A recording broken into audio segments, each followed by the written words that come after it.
तेजस्वी यादव जीत तो गए, लेकिन ये जीत बुरी हार से भी बदतर है। और ऐसा क्यों कह रही हूं मैं बताती हूँ, लेकिन उससे पहले नमस्कार, न्यूज़ फॉर नेशन देख रहे हैं आप और मैं हूं सानिया आपके साथ।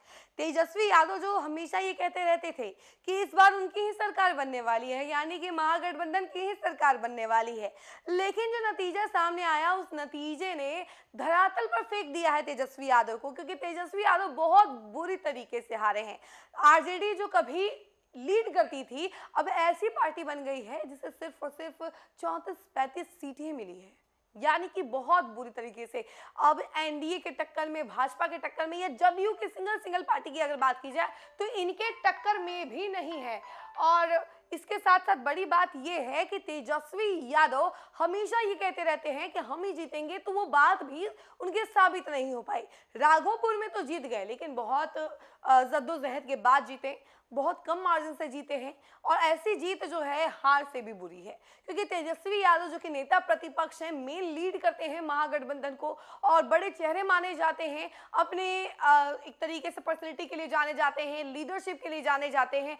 ऐसे नेता अगर इस तरीके से जीते या फिर बिहार में इतनी बुरी तरीके से हारे, तो कहीं ना कहीं ये कहा जा सकता है कि तेजस्वी यादव जो है अपने करियर में काफी पीछे जा चुके हैं, राजनीतिक करियर में काफी ज्यादा पीछे जा चुके हैं। इसको लेकर अब उनके छोटे भाई भी अलग अलग तरीके के बयान देते रहते हैं। अब देखिए कि तेजस्वी यादव जिस तरीके से हारे हैं उसके कई सारी वजह जो है बाहर आई हैं, उनके बारे में हम जरा आपको विस्तार से बताते हैं। बिहार विधानसभा चुनाव के बीच जब तेजस्वी यादव को महागठबंधन में शामिल सहयोगियों की इच्छा के विपरीत मुख्यमंत्री पद का उम्मीदवार घोषित किया गया था, तब शायद कुछ लोगों ने ही कल्पना की होगी कि शानदार चुनावी आगाज करने वाले आरजेडी के नेता के नेतृत्व में उनकी पार्टी को इस अकल्पनीय हार का सामना करना पड़ेगा।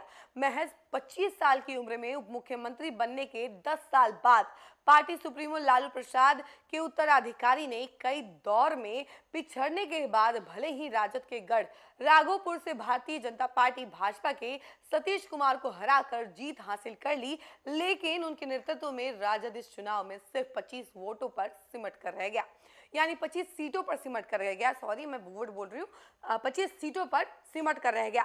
तेजस्वी ने एक क्रिकेटर के रूप में अपने करियर की शुरुआत की थी, लेकिन इस खेल में वह उड़ान नहीं भर सके। इसके बाद राजनीति में कदम रखते हुए उन्होंने एक नई शुरुआत की और सफलता भी हासिल की, लेकिन बिहार के सबसे शक्तिशाली परिवार के इस वंशज ने सपने भी नहीं देखे होंगे ऐसा कि इतनी बुरी तरीके से हार जाएंगे, और उनके नेतृत्व में पार्टी का यह हश्र हो जाएगा कि उसे विपक्षी दल का तमगा हासिल करने के लिए भी संघर्ष करना पड़ेगा। उन्होंने 2015 में राजनीति में प्रवेश करने से कुछ साल पहले क्रिकेट से संन्यास की घोषणा की थी। जल्द ही लालू ने यह स्पष्ट कर दिया कि तेजस्वी ही उनके चुने हुए उत्तराधिकारी होंगे। पिछले विधानसभा चुनाव में जीत के बाद उन्हें नीतीश कुमार सरकार में उप मुख्यमंत्री नियुक्त किया गया। हालांकि तेजस्वी की किस्मत में कुछ और ही था। उनका नाम कथित अवैध भूमि लेन देन में संबंधित धन शोधन मामले में सामने आया, जब उनके पिता संयुक्त प्रगतिशील गठबंधन एक सरकार में रेल मंत्री थे। जब यह कथित घोटाला हुआ तब तेजस्वी किशोरावस्था में थे। इसे लेकर भारी विरोध हुआ और नीतीश कुमार ने राजद में लौटने से पहले राजद से नाता तोड़ लिया। साल 2020 के बिहार चुनाव में 75 सीटों के साथ सबसे बड़ी पार्टी बनकर उभरे राजद की संख्या इस चुनाव में घटकर आधे से भी कम रह गई है।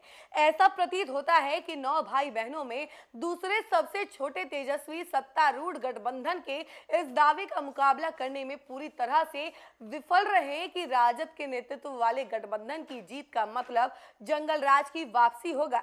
मंच पर राजद उम्मीदवारों की कथित अनुचित बातों, नाबालिग लड़कों द्वारा रंगदार बनने और कट्टा देश में बनी बिना लाइसेंस वाली पिस्तौल लहराने की महत्वाकांक्षा जताए जाने पर पार्टी नेतृत्व ने आपत्ति भी नहीं जताई, जिससे जंगल राज की कहानी को और ज्यादा बल मिल गया।